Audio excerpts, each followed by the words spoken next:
Aujourd'hui donc, notre enseignement s'intitule tout simplement « Avoir la foi en Dieu et dans notre propre parole ». Avoir la foi en Dieu et dans notre propre parole. Vous savez, quand on parle de la foi, tous nous voyons immédiatement que nous devons avoir la foi en Dieu. C'est normal, c'est comme ça. Si nous n'avions pas la foi en Dieu, nous ne nous serions pas trouvés à cet endroit en ce moment. Mais Dieu veut que nous puissions également avoir la foi en nous-mêmes et en nos propres paroles.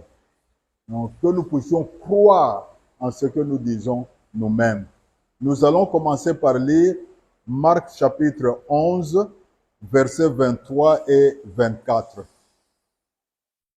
Marc chapitre 11, versets 23 et 24. Nous lisons.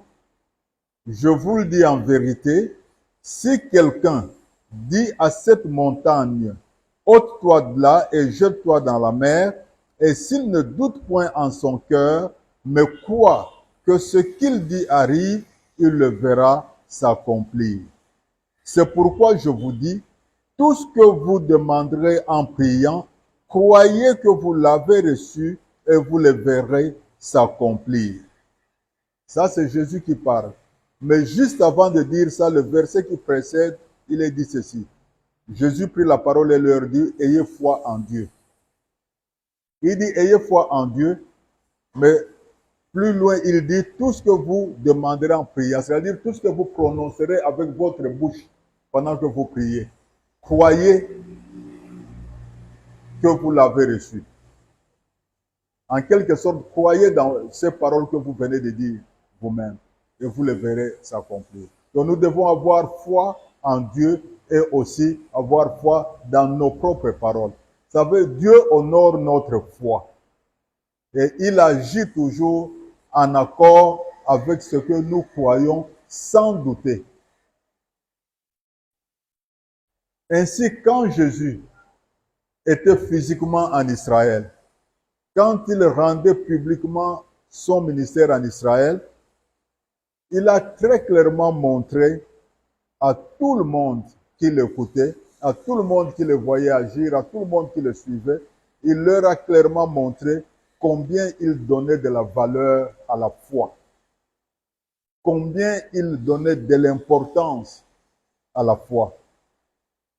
C'est ainsi qu'il avait l'habitude de dire, chaque fois qu'il guérissait quelqu'un, ou chaque fois qu'il délivrait quelqu'un, il avait l'habitude de leur dire, ta foi t'a sauvé, ta foi t'a guéri, ta foi t'a rendu la santé, ainsi de suite.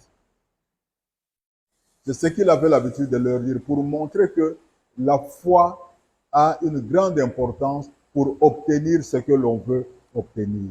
Et c'est ainsi qu'il y a eu même des gens qui normalement ne méritaient pas du tout la guérison ou la délivrance de la part de Jésus, parce que Jésus lui-même a dit qu'il est venu en Israël uniquement envoyé vers le brebis perdu de la maison d'Israël. Donc uniquement vers les Juifs, uniquement vers les descendants de Jacob qu'il avait été envoyé, et pas chez les autres.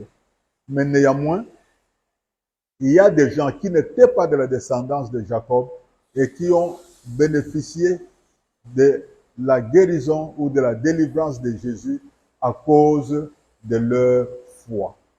C'est le cas du centurion romain, c'est le cas de la femme cananéenne.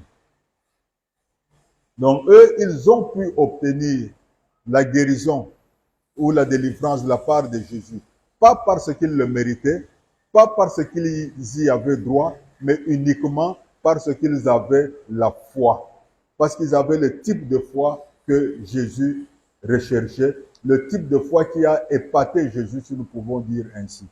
Au centurion romain, par exemple, il a dit « Qu'il te soit fait selon ta foi ».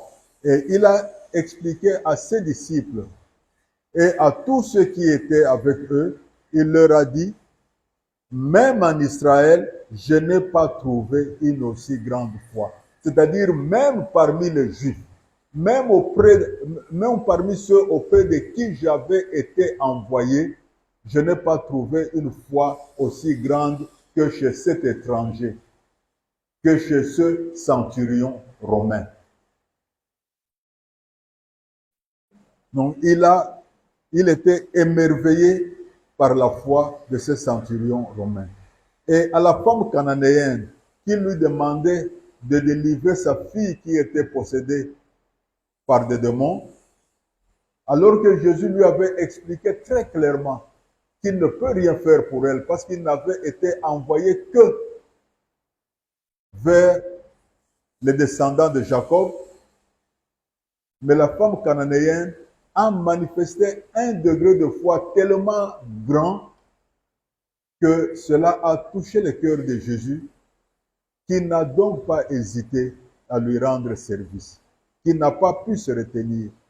Et il lui a dit, femme, grande est ta foi, qu'il en soit pour toi comme tu le désires. Donc dans ces deux cas, le cas du centurion romain, le cas de la femme cananéenne, il y a eu d'autres cas également. Il y a eu le cas du Samaritain qui était guéri de la lèpre. Il y a eu le cas de l'homme de Gadarène qui était possédé d'une légion de démons et qui était venu se jeter à genoux aux pieds de Jésus pour demander le secours. Donc dans ces cas-là, Jésus était réellement émerveillé quand il a vu la grande foi qui était dans ces personnes païennes, dans ces gentils. Et malheureusement, même aujourd'hui, en plein 21e siècle où nous sommes, même en ce moment-ci, souvent les païens ont plus de foi dans nos prières à nous chrétiens que nous-mêmes les chrétiens. Un jour, j'avais laissé mon téléphone comme je le fais toujours au bureau. En ce moment-là, mon téléphone était neuf. Je l'avais laissé au bureau, je suis monté et quand je suis descendu, mon téléphone n'était plus sur la table où je l'avais laissé. Et beaucoup de gens étaient entrés, tout ça. J'ai demandé qui a pris mon téléphone. Tout le monde me regardait. J'ai dit, bon, il n'y a pas de problème. Hein. Moi, ce n'est qu'un téléphone, ça ne me dit rien. Mais je vais juste demander à Dieu d'agir. Et la personne qui a pris le téléphone, s'il ne se repent pas et qu'il ne remet pas le téléphone là où il l'a pris, il n'aura pas le temps de savoir ce qui lui arrive. Ce sont les autres qui rendront témoignage de ce qui lui arrive. Moi, je m'en vais.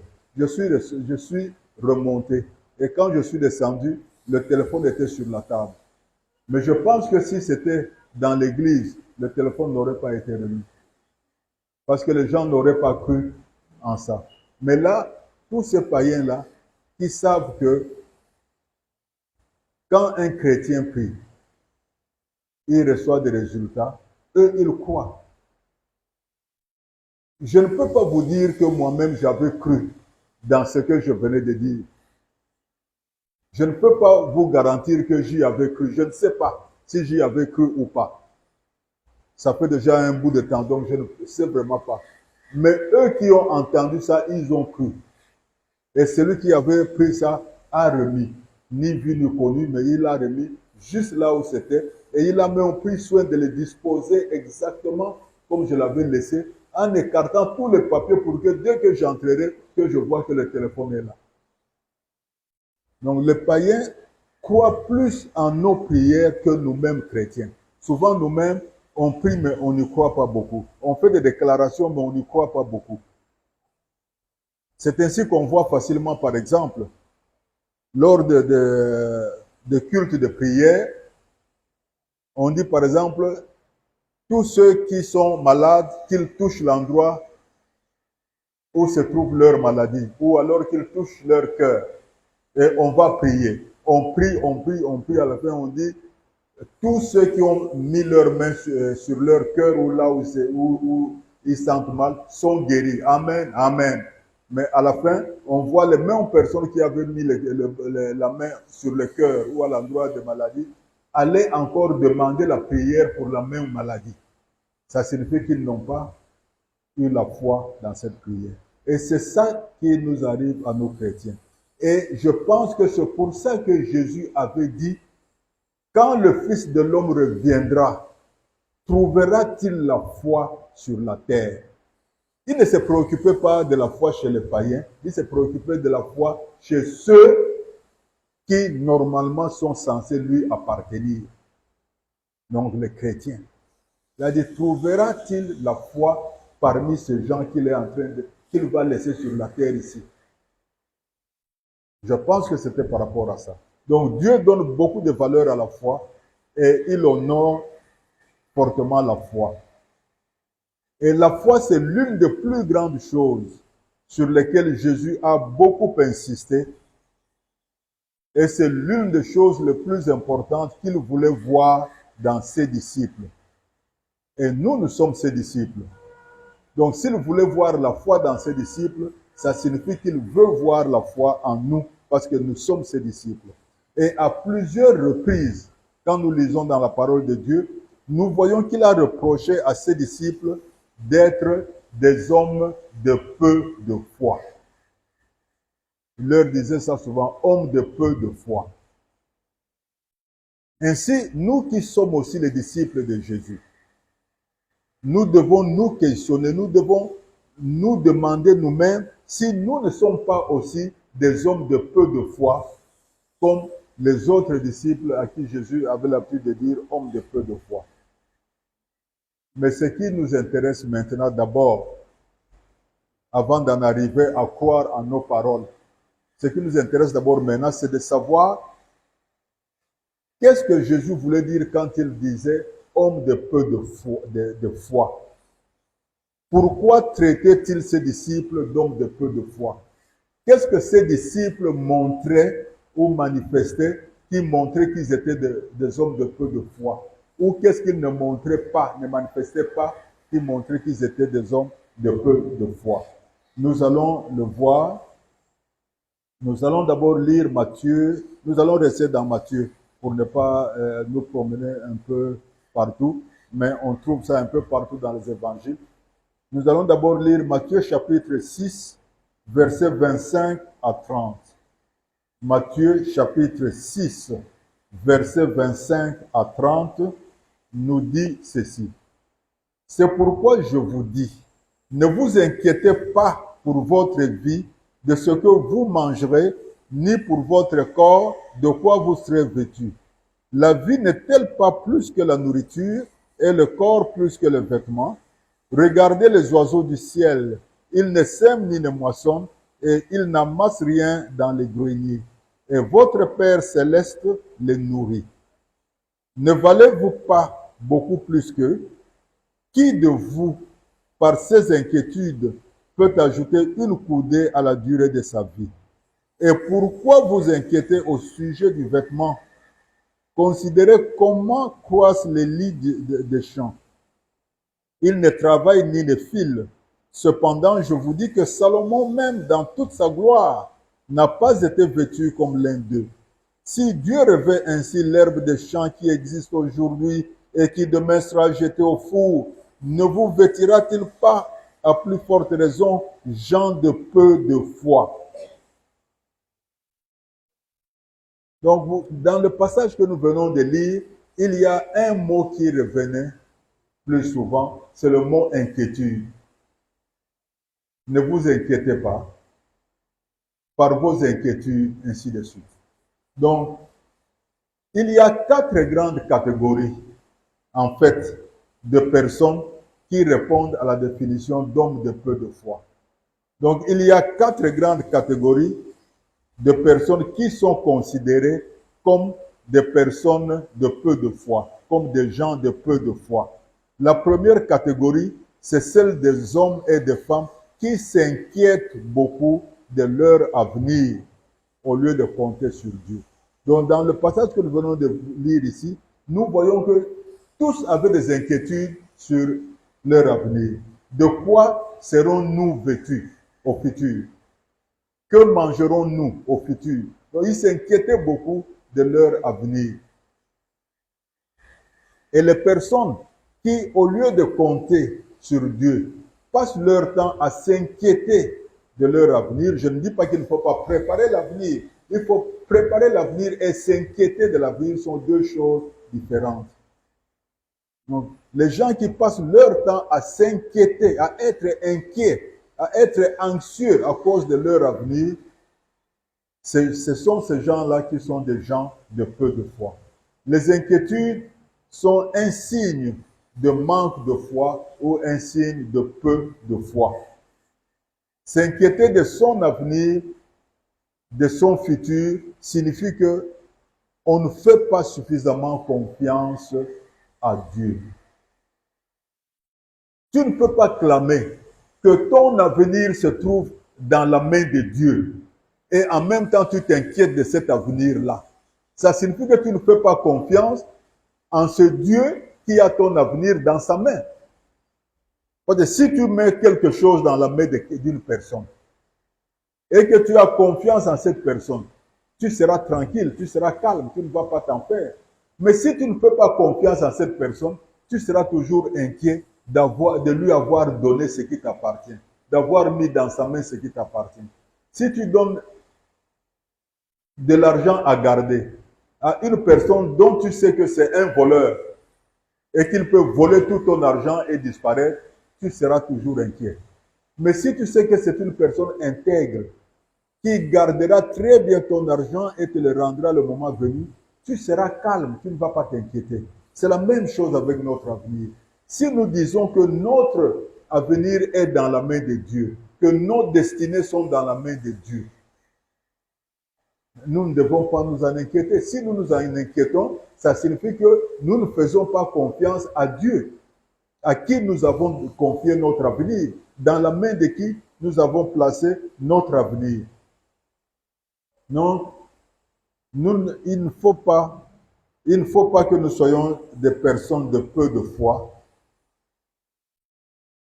Être de peu de foi ou avoir une faible foi, c'est la même chose.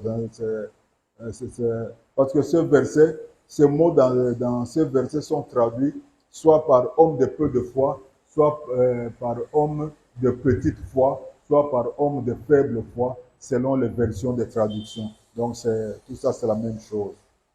Donc il ne faut pas nous inquiéter de notre avenir que nous avons déjà placé dans la main de Dieu. Ceux qui doivent s'inquiéter de leur avenir, c'est ceux qui n'ont pas placé leur avenir dans la main de Dieu. Donc ceux qui sont encore païens. Mais quelqu'un qui a déjà donné sa vie à Christ, quelqu'un qui a déjà placé son avenir entre les mains de Dieu, ne doit pas s'inquiéter de son avenir. Donc si nous avons fait confiance pour notre salut, nous devons aussi faire confiance à Dieu pour notre avenir. Nous allons voir la deuxième catégorie de gens qui sont des gens de peu de foi. Toujours dans Matthieu, chapitre 8, cette fois-ci, chapitre 8, nous allons lire les versets 23 à 26. Matthieu, chapitre 8, versets 23 à 26.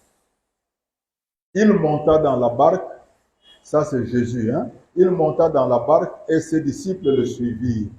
Et voici, il s'éleva sur la mer une si grande tempête que la barque était couverte par les flots. Et lui, il dormait. Les disciples s'étant approchés le réveillèrent et dirent, Seigneur, sauve-nous, nous périssons. Il leur dit, pourquoi avez-vous peur, gens de peu de foi? Alors il se leva, menaça le vent et la mer, et il y eut un grand calme. Donc voici la deuxième catégorie des gens de peu de foi. Donc les gens de peu de foi sont ceux qui passent, donc ce n'est pas seulement ceux qui passent leur temps à s'inquiéter pour leur avenir, comme nous avons dit, c'est aussi ceux qui ont peur, ceux qui sont peureux. Vous savez, d'une certaine façon, la peur, c'est une foi négative. La peur, c'est une foi négative. Donc, quand tu as peur, ça signifie que tu ne fais pas confiance à Dieu. Que ça signifie que tu ne crois pas dans le pouvoir de Dieu ou dans la capacité de Dieu d'accomplir ses promesses. Donc tu ne crois pas. C'est ça que ça signifie quand tu as peur. Donc la peur signifie aussi que tu ne crois pas en ta propre capacité d'être ce que Dieu dit que tu es ou de faire ce que Dieu dit que tu peux faire. Donc quand Dieu dit tu es mon fils ou tu es ma fille, toi tu n'y crois pas. C'est pour ça que tu as peur. Ou quand Dieu dit que tu peux traverser cette épreuve, toi tu n'y crois pas. C'est pour ça que tu as peur. Non. Mais étant donné que la peur, comme nous avons dit, est une foi négative, quand nous disons que c'est une foi négative, ça signifie que c'est une foi aussi. Donc, elle produira aussi des résultats. Donc, quand tu as peur, fortement peur de quelque chose, cette chose risque bien d'arriver dans ta vie. Dans Job, chapitre 3, verset, je crois, 25 ou 26, ou les deux, Job a dit quelque chose comme ça. Il a dit, ce que je craignais m'est arrivé. Et ce que je redoutais est tombé sur moi. Donc, je ne pense pas que Job était la seule personne intègre dans le monde entier à son époque. Mais pourquoi tous ces malheurs-là que nous lisons sont tombés sur lui et pas sur un autre? Pourquoi c'est lui que Dieu a choisi pour présenter à Satan, pour que tous ces malheurs-là lui arrivent? C'est parce que avant l'arrivée de ces malheurs-là, Job passait son temps à avoir peur qu'un jour il risque de tout perdre. Il avait tellement de richesses qu'il avait peur de perdre ses richesses et de tomber dans la pauvreté. Par exemple. Eh bien, ça lui est arrivé, justement, à cause de cette peur-là. La peur a une très grande puissance d'attraction pour ce que l'on craint. Donc, quand tu crains beaucoup quelque chose, cette chose risque de t'arriver. Mais ce qui est important, c'est que les personnes craintives, les personnes peureuses sont des gens de peu de foi. Donc, ne soyons pas peureux, ne soyons pas craintifs, ne soyons pas des personnes de peu de foi. Lisons Matthieu chapitre 14. Nous allons lire le verset 25 à 31. Matthieu chapitre 14, verset 25 à 31, nous lisons. Quand, c'est plus haut, à la 4e veille de la nuit, Jésus alla vers eux, marchant sur la mer, parce que les disciples étaient déjà dans une barque sur la mer. Donc à la 4e veille de la nuit, Jésus alla vers eux, marchant sur la mer. Quand les disciples le virent marcher sur la mer, ils furent troublés et dirent, c'est un fantôme. Et dans leur frayeur, ils poussèrent des cris. Jésus leur dit aussitôt, rassurez-vous, c'est moi, n'ayez pas peur. Pierre lui répondit, Seigneur, si c'est toi, ordonne que j'aille vers toi sur les eaux. Et il dit, viens. Pierre sortit de la barque et marcha sur les eaux pour aller vers Jésus. Mais, voyant que le vent était fort, il eut peur. Et comme il commençait à s'enfoncer, il s'écria, Seigneur, sauve-moi. Aussitôt, Jésus étendit la main, le saisit et lui dit, homme de peu de foi, pourquoi as-tu douté? Donc, homme de peu de foi, pourquoi as-tu douté? Donc ici, non seulement Pierre avait peur, ce qui montrait qu'il était de peu de foi, mais en plus il a douté. Et c'est parce qu'il a douté que Jésus lui dit, homme de peu de foi, pourquoi as-tu douté?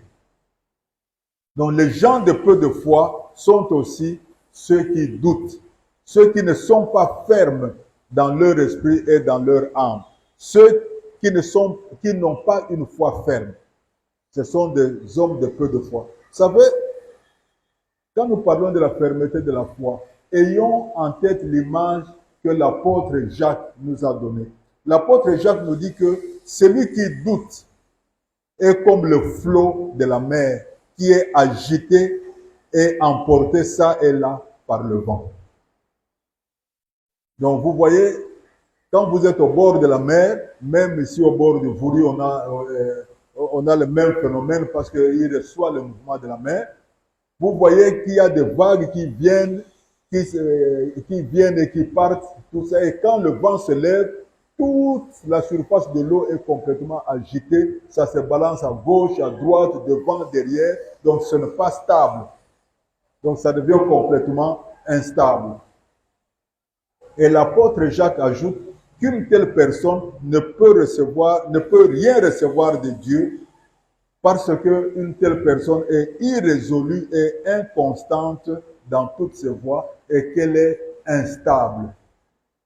Donc les gens de peu de foi, ce sont les gens qui doutent et cela fait qu'ils sont instables dans leur foi. Ils ne sont pas fermes dans leur foi. Et quand ils ne sont pas fermes dans leur foi, bien sûr, leur foi ne peut rien leur produire de bon, ne peut pas leur donner les résultats qu'ils recherchent.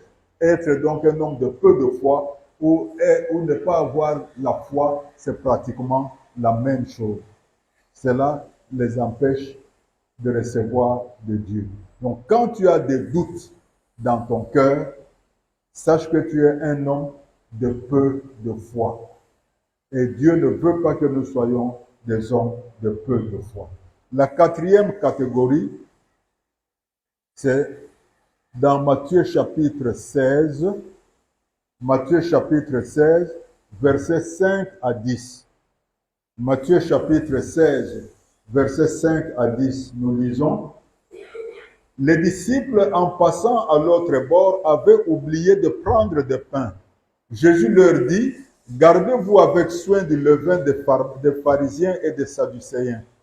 Les disciples raisonnaient entre eux-mêmes et disaient, c'est parce que nous n'avons pas pris de pain. Jésus l'ayant connu dit, pourquoi raisonnez-vous en vous-même, gens de peu de foi, sur ce que vous n'avez pas pris de pain? Êtes-vous encore sans intelligence et ne vous rappelez-vous plus les 5 pains de 5000 hommes et combien de paniers vous avez emportés, ni les 7 pains de 4000 hommes et combien de corbeilles vous avez emportés? Donc vous voyez, il leur dit, pourquoi raisonnez-vous en vous-même, gens de peu de foi? Donc la quatrième catégorie que Jésus considère comme les gens de peu de foi, ce sont ceux qui appliquent le raisonnement intellectuel aux choses qui normalement doivent relever de la foi. Donc ils appliquent le raisonnement intellectuel aux choses qui sont du domaine spirituel. Normalement, les choses qui relèvent de la foi ont besoin d'être tout simplement crues. Il faut seulement y croire, c'est tout. Ils n'ont pas besoin d'être expliqués rationnellement. Ils n'ont pas besoin d'être discutés par des raisonnements intellectuels. Donc la foi suppose que tu crois et tu agis conformément à ce que tu as cru. Donc tu crois tout juste et c'est tout. Tu ne raisonnes pas intellectuellement. Tu y crois seulement. Donc nous devons donc nous atteler à avoir une foi forte et ferme et pas une foi faible. Nous ne devons pas être des hommes de peu de foi. Nous devons, en nous tenant sur la parole de Dieu, croire très fermement, même à toute déclaration que nous faisons avec notre bouche. Et nous verrons les résultats de ces déclarations. Alors, dans la Bible, nous avons beaucoup d'exemples de personnes qui croyaient fermement en ce qu'elles disaient ou en ce qu'elles étaient.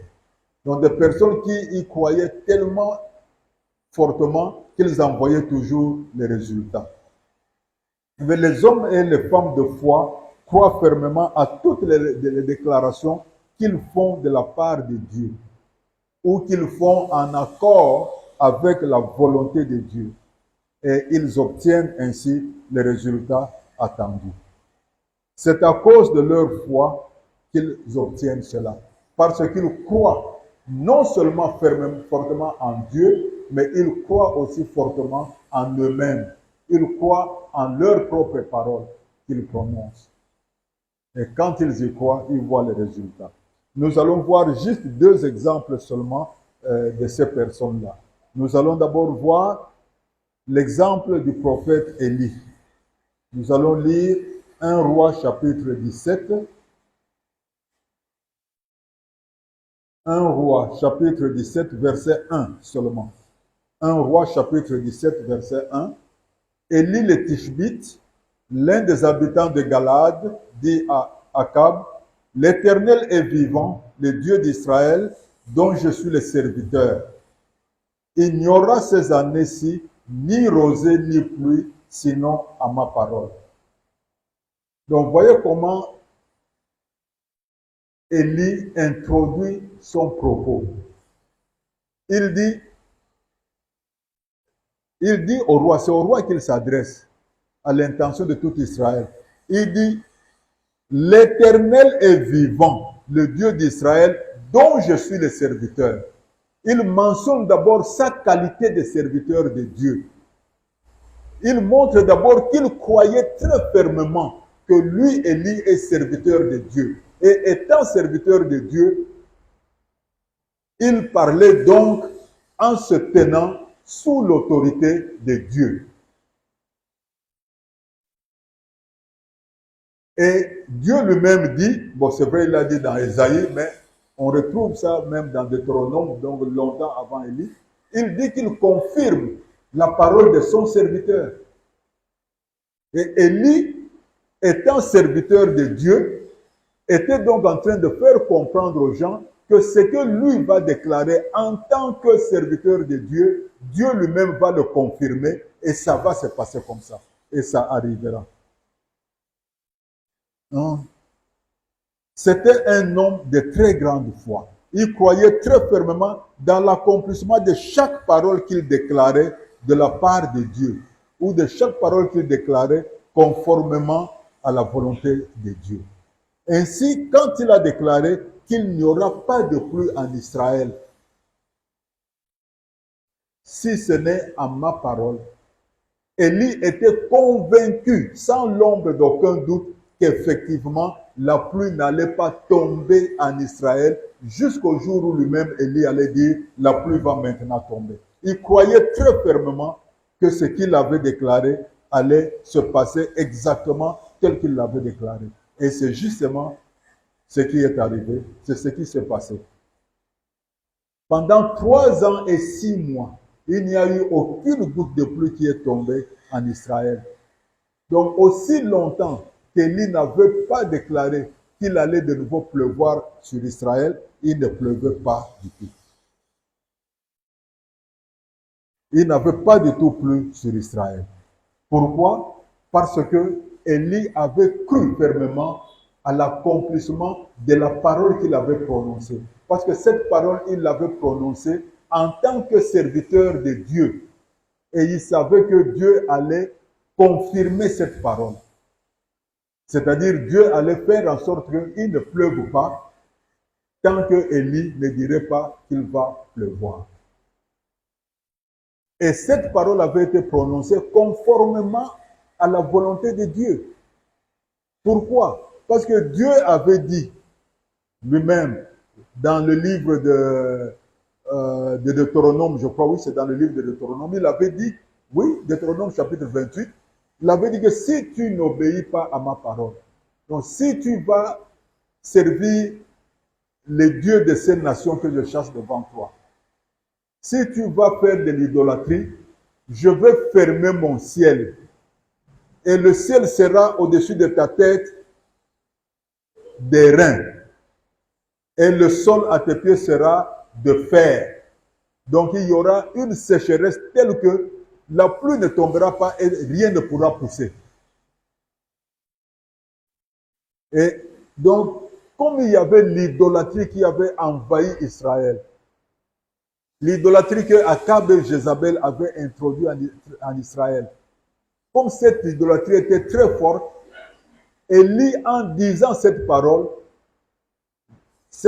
était donc en accord avec la volonté parfaite de Dieu. Et comme il le disait, en tant que serviteur de Dieu, ça ne pouvait que s'accomplir. Et cela parce que Élie avait cru lui-même très fortement dans sa parole qu'il avait qu'il avait donné. Et il n'avait pas douté, il avait dit ça avec beaucoup d'assurance et c'est ce qui s'est passé. Allons maintenant dans 1 Roi chapitre 18. Donc nous restons dans 1 Roi, nous allons dans le chapitre 18. Nous allons lire seulement 2 versets. Le verset 1 et le verset 41. Verset 1 et verset 41. 1 Roi 18, verset 1 et verset 41. Le verset 1 dit ceci. Bien des jours s'écoulèrent et la parole de l'Éternel fut ainsi adressée à Élie dans la 3e année. Va, présente-toi devant Akab et je ferai tomber de la pluie sur la face du sol. Là, c'est le verset 1. Maintenant, le verset 41. Le verset 41. Le verset 41 dit ceci. Et Élie dit à Akab, monte, mange et bois, car il se fait un bruit qui annonce la pluie. Bon, dans la version anglaise, il dit, il se fait un bruit qui annonce une abondante pluie. Donc, une pluie abondante. Alors, la sécheresse, sur la déclaration d'Élie, la sécheresse a duré 3 ans et 6 mois. Ça, nous le savons. Et puis, Dieu a eu pitié d'Israël. Malgré la présence de l'idolâtrie qui était toujours là, Dieu a eu pitié d'Israël. Parce que pendant que beaucoup d'enfants d'Israël étaient idolâtres, il y en avait quand même qui restaient attachés au Dieu d'Abraham, Isaac et Jacob. C'est le cas, par exemple, de 7000 personnes dans tout Israël qui n'avaient jamais fléchi leurs genoux devant Baal et qui continuaient à adorer et à servir le véritable Dieu. Donc Dieu a eu pitié d'eux et il a dit non, il est temps que la sécheresse s'arrête et que la pluie tombe. Mais Dieu ne pouvait pas faire tomber la pluie. Il est Dieu, il est souverain, il pouvait décider que la pluie tombe. Mais il ne pouvait pas le faire parce que Dieu ne peut pas se dédire. Il avait confirmé la parole que Élie avait donnée. Donc il fallait que cette confirmation aille jusqu'au bout. Il fallait donc que Élie se lève et dise une autre parole qui puisse maintenant faire tomber la pluie. Parce que la parole d'Élie était, il ne tombera pas de pluie sauf à ma parole. Donc il fallait qu'il y ait encore la parole d'Élie pour que la pluie tombe. C'est ainsi que Dieu va envoyer Élie chez le roi Akab, parce que c'était à Akab qu'il avait annoncé la sécheresse pour tout Israël. Il fallait aussi que ce soit à Akab qu'il puisse annoncer le retour de la pluie sur tout Israël. Donc il l'a envoyé donc chez Akab. Alors, là maintenant, c'était une sorte de énième confirmation pour Élie qu'il était vraiment l'envoyé de Dieu. Parce que c'est Dieu qui l'envoie. Vous savez, Dieu a dit ceci dans Ésaïe, je crois que c'est Ésaïe 44, verset 26, il faut vérifier, mais je pense que c'est ça, 44, 26, je crois. Il a dit, je confirme la parole de mon serviteur et j'accomplis les prédictions de mes envoyés. Donc, non seulement il confirme la parole de son serviteur, mais il accomplit également les prédictions de ses envoyés. Et ici, Dieu a envoyé Élie. Donc Élie va aller prédire le retour de la pluie et Dieu va accomplir ce retour de la pluie pour que la pluie puisse venir. Donc c'est ce que Élie va donc faire. Ainsi, Élie, qui était un homme de très grande foi, va aller chez Akab et il va prédire le retour de la pluie. Bon, je ne vais pas raconter tout ce qui s'est passé avant, parce qu'il fallait d'abord détruire l'idolâtrie dans Israël. Et cette idolâtrie a été détruite comment? Il y a d'abord eu un contexte, il y a d'abord eu Enfin, ils se sont affrontés. Il y a eu d'abord un affrontement entre Élie et les prophètes de Baal, hein, pour voir qui était le vrai Dieu. Et tout le peuple a vu que c'est Yahweh qui était le vrai Dieu. C'est Yahweh qui a fait descendre le feu du ciel pour pouvoir consumer le sacrifice qui était sur l'autel avec le bois de l'autel. Et même jusqu'aux pierres ont été consumées par le feu que Dieu avait envoyé. Et après, Élie a tué tous les prophètes de Baal. Bon, c'était l'Ancien Testament, hein, c'était pas le Nouveau Testament. L'Ancien Testament, c'était clair, il fallait tuer. Il a tué tous les prophètes de Baal. Pourquoi? Parce que sans la présence de ces sacrificateurs de Baal, il n'y aurait plus de sacrifice pour Baal, il n'y aurait plus d'adoration de Baal. Et l'idolâtrie serait donc effacée d'Israël. Et ainsi, Dieu pourrait réouvrir son ciel pour arroser le sol. Non.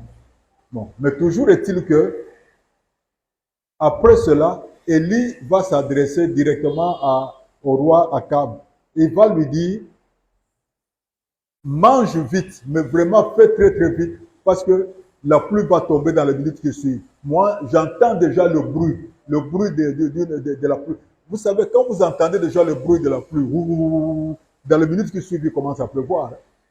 Et lui, Élie lui dit, j'entends déjà le bruit. Il était le seul à entendre le bruit. Pourquoi? Parce que tous les autres regardaient le ciel. Il n'y avait aucun nuage. Le ciel était très clair, comme d'habitude pendant toute cette sécheresse, pendant 3 ans, 6 mois. Il n'y avait aucun nuage. Il n'y avait rien qui montrait qu'il allait pleuvoir dans les jours à venir ou même dans les semaines à venir. Rien ne le montrait.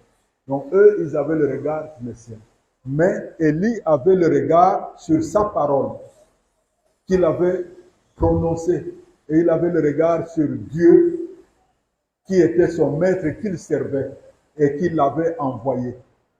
Et Élie avait le regard sur lui-même en tant que serviteur et envoyé de l'Éternel. Donc Élie avait foi en Dieu. Il savait ce que Dieu était capable de faire. Il avait foi en Dieu. Mais il avait aussi foi dans ces paroles qu'il avait prononcées. Parce qu'il savait que les paroles qu'il avait prononcées, Dieu allait les accomplir. Il n'avait aucun doute là-dessus. Et c'est ce que Dieu attend de nous maintenant. Dieu veut que nous puissions croire en nos propres paroles. Que nous ne puissions avoir aucun doute. Donc, en quelque sorte, si tu crois fermement à ton identité en Christ, si tu crois fermement en ta relation personnelle avec Dieu, si tu crois fermement que tout ce que tu déclares de la part de Dieu, ou tout ce que tu déclares en conformité avec la volonté de Dieu, si tu crois que tout cela va s'accomplir, ça s'accomplira. Ça s'accomplira. C'est ce que la parole de Dieu dit, et la parole de Dieu ne ment pas. Dieu n'est pas un homme pour mentir. Donc, si nous faisons comme Élie, et nous croyons fermement en ce que nous déclarons de la part de Dieu, et en ce que nous déclarons en conformité avec la volonté de Dieu, et en ce que nous déclarons en tant que serviteurs de Dieu, parce que disciples de Dieu, nous sommes tous au service de Dieu. Nous sommes tous serviteurs de Dieu et envoyés de Dieu parce que nous devons parler de la part de Dieu.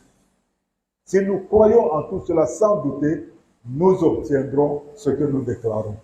Nous allons aller rapidement à Exode chapitre 14. Ça va être notre dernière lecture et puis on passe à autre chose. Exode chapitre 14, verset 10 à 14. Exode chapitre 14, verset 10 à 14, nous lisons. Pharaon approchait. Les enfants d'Israël levèrent les yeux et voici les Égyptiens étaient en marche derrière eux. Et les enfants d'Israël eurent une grande frayeur et crièrent à l'Éternel. Ils dirent à Moïse, N'y avait-il pas de sépulcre en Égypte sans qu'il fût besoin de nous mener mourir au désert? Que nous as-tu fait en nous faisant sortir d'Égypte? N'est-ce pas là ce que nous te disions en Égypte? Laisse-nous servir les Égyptiens, car nous aimons mieux servir les Égyptiens que de mourir au désert. Moïse répondit au peuple, ne craignez rien, restez en place et regardez la délivrance que l'Éternel va vous accorder en ce jour. Car les Égyptiens que vous voyez aujourd'hui, vous ne les verrez plus jamais. L'Éternel combattra pour vous et vous gardez le silence. Donc nous voyons ici un autre exemple d'un homme de très grande foi qui est Moïse.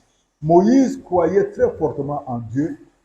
Moïse croyait très fortement dans la parole de Dieu et Moïse croyait très fortement dans ce qu'il déclarait en conformité avec la volonté de Dieu. Moïse était convaincu de ce que Dieu lui avait dit, de ce que Dieu avait dit à tout le peuple d'Israël. Moïse n'avait jamais oublié ça. Il avait ça toujours frais en mémoire. Et qu'est-ce que Dieu avait dit? Dieu leur avait dit, je vous fais sortir, donc je vous libère de l'esclavage. Je vous fais sortir de l'Égypte et je vous amène à Canaan, un pays où coule le lait et le miel. Et c'est là que vous vivrez en parfaite liberté. C'est ce que Dieu avait dit. Dieu n'avait pas dit, je vous fais sortir d'Égypte et vous allez mourir au désert. Il n'était pas encore arrivé à Canaan, donc il n'y avait aucune raison de dire qu'ils vont mourir là-bas. Ça, Moïse le savait. Donc, Moïse savait donc que Dieu ne les avait pas menés, Dieu ne les avait pas fait sortir de l'Égypte pour les mener mourir au désert. Il les avait fait sortir de l'Égypte pour les amener à Canaan. Et il y croyait fermement. C'est ainsi que pendant que les enfants d'Israël pleuraient et se lamentaient et de raconter de n'importe quoi, Moïse, lui, était calme. Et il leur a dit très paisiblement, n'ayez pas peur. Il leur a parlé paisiblement, avec douceur, avec assurance. Il dit, n'ayez pas peur. Donc il leur a d'abord dit de ne pas avoir peur. C'est-à-dire de cesser d'être des hommes de peu de foi. Parce que ceux qui ont peur sont des hommes de peu de foi. Donc il dit, cessez d'être des hommes de peu de foi, n'ayez pas peur.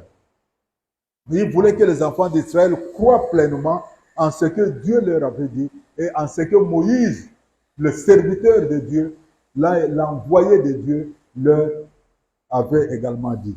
Et Moïse leur a dit aussi d'être calme, c'est-à-dire de ne pas être agité comme le flot de la mer, de ne pas être instable, d'être calme. Parce que être agité, c'est être des hommes de peu de foi. Cessez d'être des hommes de peu de foi. Restez calme. Soyez calme comme moi, je suis calme. Donc il les a encouragés à être calmes comme lui-même. Et après ça, il leur a dit quelque chose qui n'était vraiment pas du tout compatible avec ce que leurs yeux naturels voyaient. Il leur dit, voyez le salut que l'Éternel va accomplir. Eux, ils voyaient la mort. Ils voyaient l'armée qui les poursuivait pour les tuer. Mais Moïse leur dit, ne voyez pas la mort, voyez le salut. Donc c'était vraiment à l'opposé de ce que leurs yeux naturels voyaient. Mais Moïse, avec les yeux spirituels, voyait le salut. Et c'est parce qu'il croyait fermement que tout ce que lui, Moïse, dirait, s'accomplirait. Tout ce qu'il dirait se ferait tel qu'il l'aurait dit. Et il dit, voyez le salut que l'Éternel va accomplir pour vous aujourd'hui. Pas demain, pas après-demain, mais aujourd'hui. Donc, voyez ce salut-là. Donc, il croyait très fermement à ce qu'il leur disait. Et il a même continué plus loin. Il leur dit, vous savez, l'Égypte était la plus grande armée du monde en ce moment-là. C'était une superpuissance comme les États-Unis aujourd'hui. Il leur dit, Pharaon que vous voyez là, avec toute cette armée égyptienne-là, vous ne le verrez plus jamais. Pas que vous ne le verrez plus, mais vous ne le verrez plus jamais. C'est-à-dire qu'ils n'existeront plus. Donc ils seront décimés, ils seront complètement détruits. Donc il leur dit ça à propos de la plus grande armée du monde. Eux qui n'étaient pas des hommes de guerre, eux qui ne savaient pas se battre, il leur dit cette armée-là, elle ne va plus exister. Avec le pharaon qui est à leur tête, vous ne le verrez plus jamais.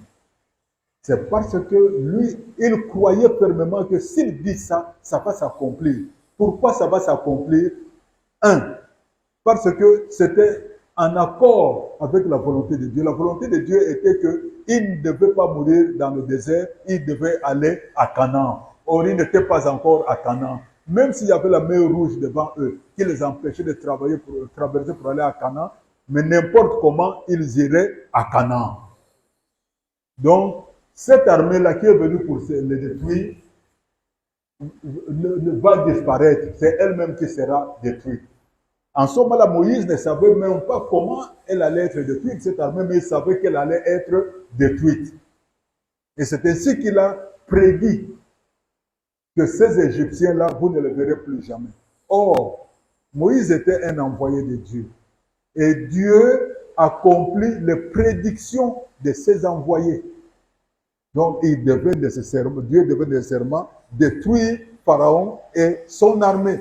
Comment? Ça, c'était à Dieu de voir, mais il fallait que Dieu le fasse parce que Moïse, son serviteur et son envoyé, l'a déclaré. Donc, nous avons intérêt à croire tout ce que nous déclarons de la part de Dieu ou tout ce que nous déclarons en accord avec la volonté de Dieu, sans douter.